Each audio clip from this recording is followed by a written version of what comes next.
In the worst fighting in years between Israel and the Palestinian Islamist group that runs Gaza, a 13-story residential block in Gaza collapsed after one of several dozen Israeli airstrikes on Tuesday, as rockets also showered down into Israel.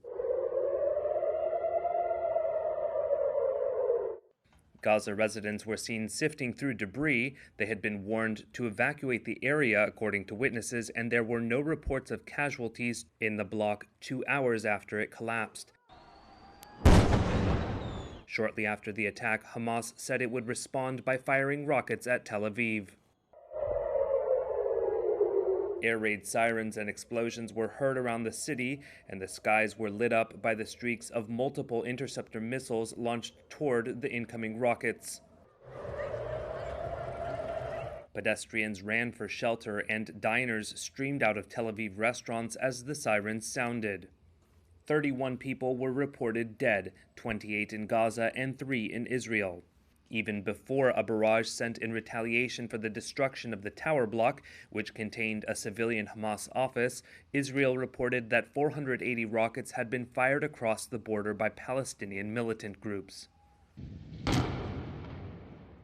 Israel said it had sent 80 jets to bomb Gaza and dispatched infantry and armor to reinforce the tanks already gathered at the border, evoking memories of the last Israeli ground incursion into Gaza to stop rocket attacks in 2014.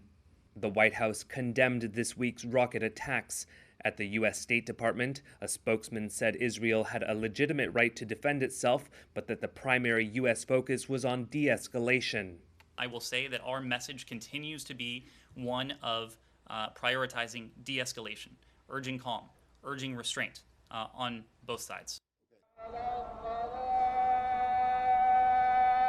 The Israeli military said many of the militants' rockets fired from Gaza had fallen short and wounded Palestinians, and that Israel's Iron Dome air defenses had intercepted the bulk of those that made it across the border.